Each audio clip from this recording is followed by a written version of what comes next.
Hello students of class 12th math बच्चे। आज मैं आपका चैप्टर नंबर 8 स्टार्ट करने वाली हूँ। चैप्टर नंबर 7 तक हमने प्रीवियस जो आपके हुए थे टर्म उसमें डन कर दिया था, है ना। तो आज मैं आपका चैप्टर नंबर 8 स्टार्ट करूँगी, जिसका लिंक आपके प्रीवियस चैप्टर से ही है। उसमें हमने इंटेग्रल करा था, इसमें हम एप्लीकेशंस करेंगे। एप्लीकेशन का मीनिंग क्या है कि जो चीज़ आपने करी है उसका प्रैक्टिकल यूज़ कहाँ पे है, ठीक है। अगर आप में से बहुत बच्चे बोलते हैं कि मैम मैथ्स का क्या फ़ायदा, तो आप उसकी एप्लीकेशंस रीड करो तो आपको पता चल जाएगा कि उस चीज़ का फ़ायदा क्या होता है, ठीक है। तो एप्लीकेशन का मीनिंग यही है कि आपने जो चीज़ पढ़ी उसको आप अप्लाई कहाँ कहाँ पे कर सकते हो, ठीक है। तो देखो बेटा, इसमें हमने क्या करना है, इंटेग्रल की एप्लीकेशंस निकालनी है। एप्लीकेशंस को जो है एप्लीकेशंस पढ़नी है, यानी कि इसका यूज़ कहाँ कहाँ पे हमने वो पढ़ना है।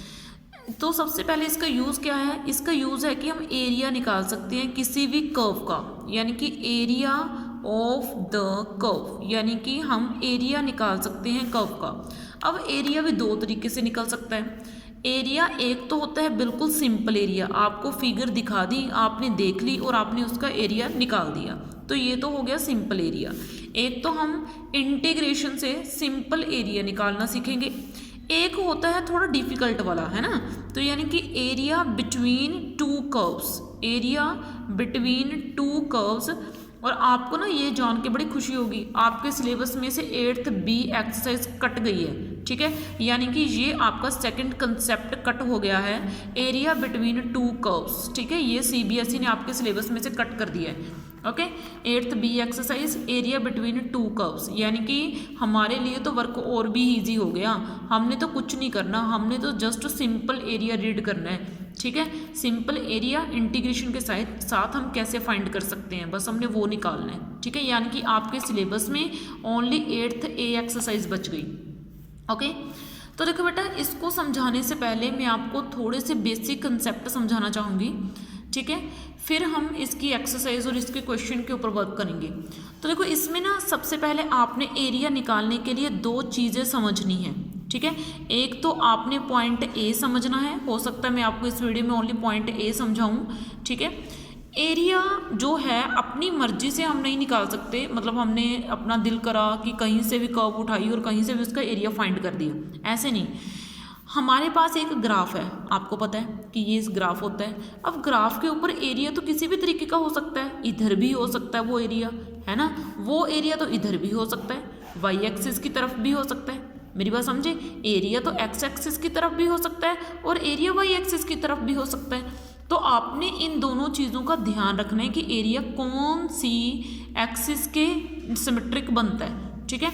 तो देखो, इसमें हमने A पॉइंट जो है वो मैं आपको पढ़ा रही हूँ। इफ़ द एरिया, अगर जो एरिया है, ठीक है, if the area x is equal to F of Y, okay, यानी कि x इज इक्वल टू, इसमें फंक्शन को उल्टा कर दीजिएगा, y is equal to F of x, okay, ठीक है। ऑन द x एक्सिस, अगर किसके ऊपर हो, x एक्सिस के ऊपर हो, ठीक है।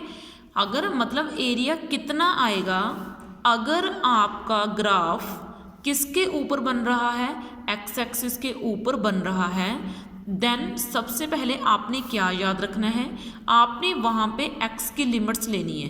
क्या करनी है, आपने x की लिमिट्स लेनी है। मतलब ये मैं आपको क्या बोल रही हूँ सब कुछ अच्छे से समझाती हूँ, ठीक है ना। इन सभी कंसेप्ट को समझने से पहले आपको समझना पड़ेगा एक ग्राफ, ठीक है। इस ग्राफ को अगर आप समझोगे तो सारा कुछ आपको ईजिली समझ में आ जाएगा। तो ये होता है आपका कौन सा एक्सिस, y के पॉजिटिव, ये क्या होता है आपके y के नेगेटिव, ये क्या हो गए आपके x के पॉजिटिव, और ये क्या हो गए आपके x के नेगेटिव, और ये क्या हो गए आपके ओरिजिन। मान लो यहाँ पे मैंने कोई कर्व लगा दी, ठीक है, ये क्या है, एक कर्व है। सबसे पहले इतना समझो, ये मैंने कोई एक कर्व लगा दी, ठीक है। अब आपने क्या करा, इस कर्व को हमेशा बंद करोगे, क्लोज करोगे, क्योंकि एरिया हमेशा क्लोज्ड फिगर का होता है, ओपन फिगर का कभी एरिया नहीं होता। अगर मैं आपको बोलूँ कि इस कर्व का एरिया निकाल के बताओ, तो आप बोलोगे कि मैम इसका तो एरिया 0 है क्योंकि ये क्लोज्ड ही नहीं है।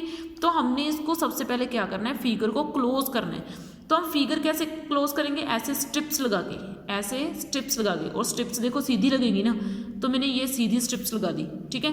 तो ये किसके अबाउट लगी है, ये देखो, ये स्ट्रिप्स एक्स एक्सिस के ऊपर लगी हैं, इनके ऊपर आकर मीट करी है, ये स्ट्रिप्स इनके ऊपर आकर गिर गई, किसके ऊपर, एक्स एक्सिस के ऊपर। तो इसलिए यहाँ पे मैं बोल रही हूँ कि इस स्ट्रिप का नाम मैंने x इज इक्वल टू ए दे दिया। ए का मीनिंग क्या है कि ये स्ट्रिप कितनी लंबी है और ये स्ट्रिप कितनी लंबी है, तो ये मैंने इस वैल्यू को b का नाम दे दिया, ये मैंने a का नाम दे दिया, इसको b का नाम दे दिया। और इन्हीं a और b को हम क्या बोलते हैं, लिमिट्स।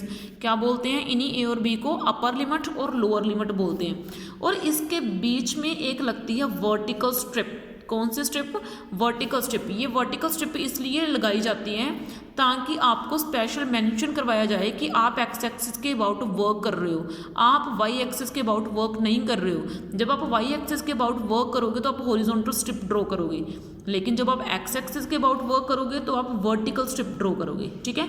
और ये आपने जो है ना टेढ़ी यानी कि ये स्लैंट हाइट वाली लाइंस ये आपने लगानी है, यानी कि स्लोप जिसको हम बोल सकते हैं, ठीक है। ये तो आपने ड्रॉ करनी है क्योंकि ये एरिया को दिखाती हैं, एरिया को शो करती हैं, ठीक है। यानी कि बात सीधी से अगर मैं बोलूँ कि आपने इस फिगर को अंदर फिल करना है किसी भी डिज़ाइन से, ठीक है, लेकिन आपने ये स्ट्रिप बीच में लगानी है क्योंकि ये उस एक्सिस को शो करती हैं जिस एक्सिस के अबाउट आप एरिया निकाल रहे हो, ठीक है। तो अब समझ में आया, सबसे पहले एक अर्क ली, फिर उसके बाद इसको हमने टच करवा दिया एक्स एक्सिस से क्योंकि हमें फिगर क्लोज्ड चाहिए, हमेशा क्लोज्ड फिगर का एरिया आता है।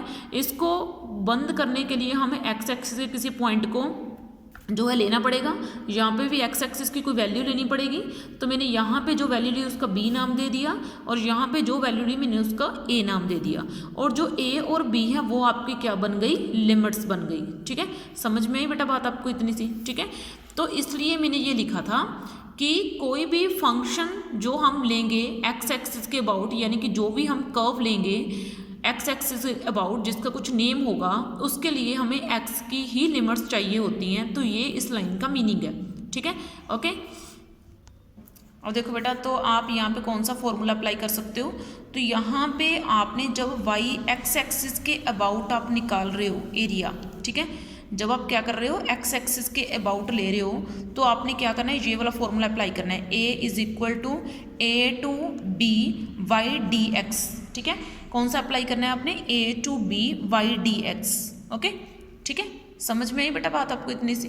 तो ठीक है बेटा, इस वीडियो में मैं आपके लिए इसी a पॉइंट को समझाऊंगी, नेक्स्ट वीडियो में आपको b पॉइंट समझाएंगे। ओके बेटा, देन थैंक यू।